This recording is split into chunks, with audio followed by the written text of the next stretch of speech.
రాజ్యం గురించి పూర్తిగా తెలుస్తుందని చెప్పాడు భైరవుడు. అందుకే ఇంత ధైర్యం చేశాను అని చెప్పాడు అభి. భైరవుడి గురించి ఒక్కొక్క నిజం తెలుస్తుంటే శివంగిలో ఆవేశం కట్టలు తెంచుకుంది. మాతా, నన్ను మీ శిష్యుడిగా అంగీకరించండి. మీ ప్రతీకారానికి నేనొక ఆయుధం అవుతాను. దానికి బదులుగా మీరు నన్ను చీకటి సామ్రాజ్యానికి తీసుకువెళ్ళాలి అని కండిషన్ పెట్టాడు అభి. అప్పటికే భైరవుడి మీద కోపంతో ఉన్న శివంగి తన చేతిని పంజాలా మార్చి అతడి ఛాతి మీద కొట్టి గుండెను లాగేసింది. ఆ క్షణమే అతడి ప్రాణం పోయింది. ఆ గుండెను తింటూ పాతాళ బావి మీద కూర్చుని, భైరవా, చాలా పెద్ద తప్పు చేశావు, ఇంకా నీకు చావు తప్పదు అంటూ కీచు గొంతుతో ప్రపంచం మొత్తం అదిరిపడేలా నవ్వింది శివంగి. మర్రి చెట్టు మీదున్న గబ్బిలాలు చచ్చిపోయిన అభి శరీరం మీద వాలి అతడి కళ్ళని పీక్కు తింటున్నాయి. మరికొన్ని గబ్బిలాలు అతడి పొట్టని చీల్చి ప్రేగులు బయటికి తీసి తింటున్నాయి. ఇదంతా ఊహించుకుని భయపడుతున్న భైరవుణ్ణి కదిపి, సమాధానం చెప్పకుండా దేని గురించి ఆలోచిస్తున్నారు నాన్నగారు అని అసహనంగా అడిగాడు చంద్ర. ఏమీ లేదు చంద్ర, ఆ శివంగి అభి మీద దాడి చేసింది. నేను చూస్తుండగాని అతణ్ణి లాక్కుపోయింది అని భయపడుతూ చిన్నపిల్లాడిలా వణికిపోతూ చెప్పాడు భైరవుడు. అయ్యో, అలా అయితే పూజారి గారికి చిన్నయ్యకి ఈ విషయం చెప్దాం పదండి నాన్నగారు. అభిని కాపాడటానికి వాళ్ళు మనకి సహాయం చేస్తారు అని బయటికి రాబోతున్న చంద్ర చేతిని పట్టుకుని, వద్దు వద్దు, నువ్వు ఎక్కడికి వెళ్లొద్దు. ప్రమాదం మొదట నిన్నే బలి తీసుకుంటుంది. ఈ అమావాస్య రాత్రి పూర్తయ్యేంత వరకు నువ్వు ఇంటి బయట నేను గీసిన లక్ష్మణ రేఖని దాటి వెళ్లడానికి వీల్లేదు అని కరాఖండిగా చెప్పేశాడు భైరవుడు. నాన్నగారు, అభి చనిపోతే వాళ్ళ అమ్మా నాన్నలకు ఏం సమాధానం చెప్తారు? అతన్ని తీసుకొచ్చింది మనమే కాబట్టి అతడి బాధ్యత మనమీదే ఉంటుంది అని బాధపడుతూ చెప్పాడు చంద్ర. లేదు, అతడికి ఫ్యామిలీ లేదు. అతడొక అనాథ. నువ్వు వాడి గురించి పట్టించుకోకు. ఈ రాత్రి పూర్తయ్యేంత వరకు నాతో పాటే ఉండు అని నాన్నగారు చెప్తున్నా వినకుండా అభిని కాపాడడానికి వెళ్ళాలి అనుకున్నాను. సరిగ్గా అప్పుడే నాన్నగారికి హార్ట్ పెయిన్ వచ్చి కింద పడిపోయారు అంటూ రాత్రి జరిగింది మొత్తం రోహిత్కి పూసగుచ్చినట్టుగా చెప్పాడు చంద్ర. జరిగిన దాన్ని బట్టి చూస్తుంటే మీ నాన్నగారు ఆ అభిని ఇక్కడికి కావాలనే తీసుకొచ్చారు అని రోహిత్ అనడంతో షాకింగ్గా చూశాడు చంద్ర. ఇంకొక విషయం ఏమిటంటే, అభి మెడ మీద నేను నక్షత్రం పుట్టుమచ్చ చూశాను. అంటే అభికి శివంగికి కూడా ఏదో సంబంధం ఉండే ఉంటుంది అని రోహిత్ అనగానే చంద్ర మళ్లీ షాక్ అయి, వాట్, అభి మెడ మీద నక్షత్రం పుట్టుమచ్చ చూశావా? అంటే అభి శివంగి కొడుకా అని అనుమానంగా అడిగాడు. లేదు చంద్ర, వాడు శివంగి కొడుకయ్యే ఛాన్స్ లేదు.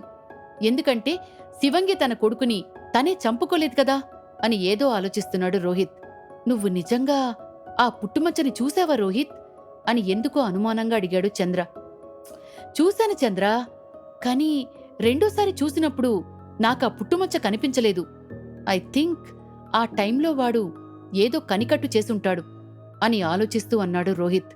సరే రోహిత్, దీని గురించి మనం తర్వాత ఆలోచిద్దాం. ఇప్పటికే చాలా ఆలస్యమైంది. నాన్నగారింట్లో ఒంటరిగా ఉన్నారు అని ఇంటికి వెళ్లడానికి కంగారు పడ్డాడు చంద్ర. పద, నేను కూడా వస్తాను. అభి గురించి పూర్తి వివరాలు మీ నాన్నగారిని అడిగితేనే తెలుస్తాయి.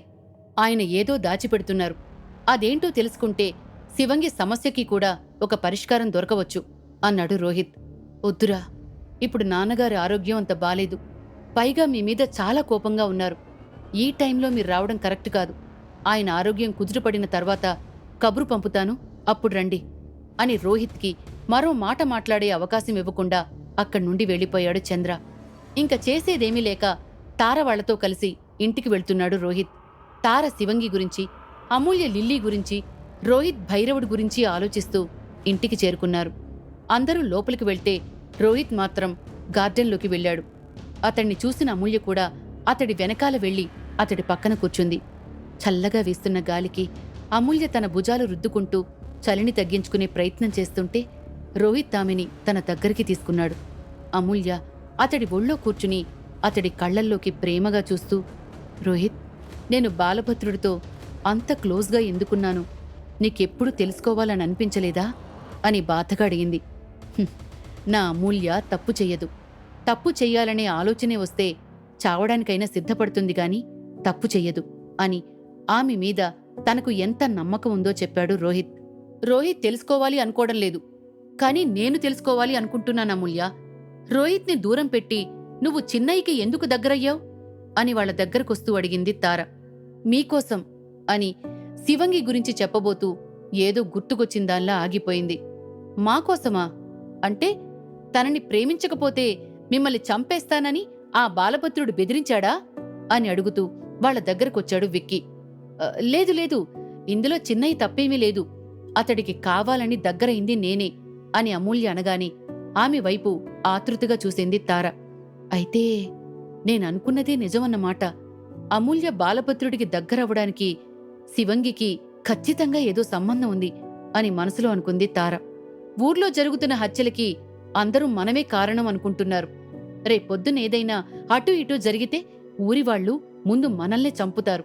అందుకే నేను బాలభద్రుడికి దగ్గరున్నాను. నా మీద ప్రేమతో బాలభద్రుడు మీకు రక్షణ కవచంలా మారతాడు అనుకున్నాను. అందుకే అతన్ని ప్రేమిస్తున్నట్టుగా నటించాను అని శివంగి గురించి చెప్పకుండా విషయాన్ని వేరేలా మార్చి చెప్పింది అమూల్య. తార ఆమె మాటలకి కంగుతింది. ఏదో అనుకుంటే అమూల్య ఇంకేదో చెప్పి తన ఆలోచన మొత్తం మార్చేసింది. మరైతే నువ్వు శివంగిలా రెడీ అయ్యి బేస్మెంట్కి ఎందుకు వెళ్లేదానివి?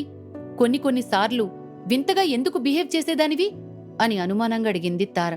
దానికి సమాధానం నేను చెప్తాను తారా అంటూ విక్కీ ముందుకొచ్చి, ఎవరికైనా అన్యాయం జరిగితే అమూల్య తట్టుకోలేదు. వాళ్లకి ఏదో ఒక రకంగా సహాయం చేసి న్యాయం చెయ్యాలి అనుకుంటుంది. అందుకే శివంగితో మాట్లాడ్డానికి అలా చేసుంటుంది అని చెప్పాడు. రోహిత్ తారలకి అతడి మాటలు నమ్మాలి అనిపించలేదు. అమూల్య ఇంకేదో దాచిపెడుతోంది అని తార ఫీలవుతోంది. అవును తారా, విక్కీ చెప్పింది నిజం. శివంగి మీరనుకున్నట్టుగా ఏ మగాడితోనూ అక్రమ సంబంధం పెట్టుకుని పిల్లల్ని కనలేదు అని దివ్యవృక్షం ఫలాల గురించి చెప్పింది అమూల్య. ఈ విషయం నీకెలా తెలుసు అని తార రోహిత్లిద్దరూ ఒకేసారి అడిగారు. శంకరయ్య అని తడుముకోకుండా సమాధానమిచ్చింది అమూల్య. వాట్? పక్షవాతం వచ్చిన పెద్దయ్య నీకు శివంగి గురించి చెప్పాడా అని అనుమానంగా అడిగింది తార. ఈ మధ్య బంగ్లాలో ఎక్కువ టైం స్పెండ్ చేసేదాని కదా. ఒకరోజు బోర్ కొట్టి ఆయన గదికి వెళితే ఒక డైరీ దొరికింది. ఆ డైరీలో శివంగి గురించి మొత్తం రాశారు పెద్దయ్య. అది చదివిన తరువాతే నాకీ విషయం తెలిసింది. అందుకే శివంగికి హెల్ప్ చేయాలి అనుకున్నాను అని మళ్లీ అబద్ధమే చెప్పింది అమూల్య. ఇంకా ఆ డైరీలో ఇంకేదైనా ఇంపార్టెంట్ విషయాలు రాసున్నాయా అని అడిగింది తార. లేదు తారా, నేను పూర్తిగా చదివాను, నాకింకేమీ కనిపించలేదు అని అమూల్య అనేసరికి డిసప్పాయింటింగ్గా ఫీల్ అయింది తార. సరే, నిన్ను నమ్ముతున్నాను. శివంగి గురించి నీకింకేవైనా విషయాలు తెలిస్తే నాకు చెప్పు అని చెప్పి, రోహిత్, మనం చంద్ర వాళ్ళ నాన్నగారిని కలవడానికి వెళ్ళాలి. అభి గురించి ఆయన ఏదో దాచిపెడుతున్నాడు. అదేంటో తెలుసుకుంటే ఈ సమస్యకు ఒక పరిష్కారం దొరుకుతుంది అంది తార. ఎగ్జాక్ట్లీ, నేను కూడా అదే అనుకున్నాను. కానీ చంద్ర ఇప్పుడప్పుడే వద్దంటున్నాడు అని చెప్పాడు రోహిత్. చంద్ర వాళ్ళ నాన్నకేమైనా అవుతుందేమోనని భయపడుతున్నాడు. ఏం కాకుండా మనం చూసుకుందాం, పదండి ఆయన దగ్గరికి వెళ్దాం అని చంద్ర ఇంటికి వెళ్లడానికి అందర్నీ ఒప్పించింది తార. నువ్వు కూడా మాతో పాటు రా అమూల్య. ఇక నుండి నువ్వు కూడా నాతో కలిసి ఈ ఉద్యమంలో పాలు పంచుకో అని కాస్త వెటకారంగా అన్నాడు విక్కీ. కొంచెం నీరసంగా ఉంది విక్కీ, మీరు వెళ్ళండి, నేనింట్లో రెస్ట్ తీసుకుంటాను అని తల పట్టుకుంటూ అంది అమూల్య. సరే అమ్ము, నువ్వు రెస్ట్ తీసుకో, మేం త్వరగా వెళ్ళి వచ్చేస్తాం అని చెప్పి చంద్ర ఇంటికి బయలుదేరాడు రోహిత్. శివంగి ఇంకా నన్ను వదిలిపెట్టలేదు రోహిత్. ఇప్పుడు మీరు శివంగి సమస్యకు పరిష్కారం వెతకడానికి వెళ్తున్నారు. నేను కూడా మీతో పాటు ఉంటే ఆ పరిష్కారం గురించి శివంగికి తెలిసిపోతుంది. అందుకే నేను రాను అన్నాను అని మనసులో అనుకుంటూ, మీకన్నా ముందే ఈ సమస్యకు ఒక పరిష్కారం నేనే తీసుకొస్తాను. దీనికి నాకు లిల్లీ హెల్ప్ చేస్తుంది. తన హెల్ప్తో ఈ ఊరిని మిమ్మల్ని కాపాడుతాను అని మనసులో బలంగా ఫిక్స్ అయింది అమూల్య. చంద్ర ఇంటికొచ్చి చూసేసరికి తలుపులు తెరిచున్నాయి. డోర్స్ ఎవరు ఓపెన్ చేశారు? నేను వెళ్లేటప్పుడు క్లోజ్ చేశాను కదా అనుకుంటూ తన ఇంటికి కంగారుగా వెళ్లి చూశాడు. లోపల భైరవుడు లేడు. అతడికి సంబంధించిన వస్తువులు కూడా లేవు. చంద్రకేమీ అర్థం కాలేదు. భయంతో అతడి గుండె ఆగిపోయేలా కొట్టుకుంటోంది. శివంగికి భయపడి నాన్నగారు ఊరు వదిలి పారిపోయారా? లేదు లేదు, నాన్నగారు మరీ అంత పిరికివాళ్లు కాదు అని తనకి తానే సర్ది చెప్పుకుని భైరవుని వెతకడానికి బయలుదేరాడు చంద్ర. నాన్నగారు ఎక్కడున్నారు అని అరుస్తూ వస్తున్న అతడికి రోహిత్ వాళ్లు ఎదురయ్యారు. ఏమైందిరా చంద్ర, ఎందుకలా అరుస్తున్నావు అని కంగారుగా అడిగాడు రోహిత్. వాళ్ళని చూడగానే కాస్త ఊరడింపుగా అనిపించి, రోహిత్, నాన్నగారు కనిపించడం లేదురా. ఆయన వస్తువులు కూడా కనిపించడం లేదు. నాకెందుకో భయం వేస్తోంది అని భయపడుతూ అన్నాడు చంద్ర. ఎందుకురా టెన్షన్ పడుతున్నావు? ఆయనకేమీ అయ్యుండదులే, లైట్ తీసుకో అని అతన్ని కూల్ చేస్తూ అన్నాడు విక్కీ. లేదు విక్కీ, ఆయన ఏదో విషయంలో ఎందుకో భయపడుతున్నారు. ఊరు మొత్తం వెతికినా నాకెక్కడా ఆయన కనిపించలేదు. నాకెందుకో భయం వేస్తోందిరా రోహిత్ అని బాధపడుతూ కుప్పకూలిపోయాడు. అతన్ని ఎలా ఓదార్చాలో రోహిత్కి అర్థం కాలేదు. చంద్ర, మనం వెంటనే ఈ విషయాన్ని చిన్నయ్యకి చెప్పాలి. ఊర్లో ఎక్కడ కనిపించలేదు కాబట్టి ఇది మిస్సింగ్ కేస్ కింద వస్తుంది. సో మనం పోలీస్ కంప్లైంట్ ఇవ్వడం మంచిది అని తార అనగానే అందరూ కంగారు పడ్డారు.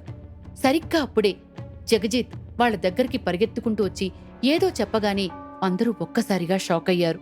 జగజిత్, రోహిత్ వాళ్ళు షాక్ అయ్యేలా ఏం చెప్పాడు? భైరవుడు ఎక్కడికి వెళ్ళాడు? శివంగి సమస్యని లిల్లీ ద్వారా అమూల్య ఎలా పరిష్కరించబోతోంది? అసలామె ఆలోచనేంటి? మోసం చేసిన భైరవుణ్ణి శివంగి ఏ విధంగా చంపబోతోంది? ఈ ప్రశ్నలన్నింటికీ సమాధానాలు తెలుసుకోవాలనుందా?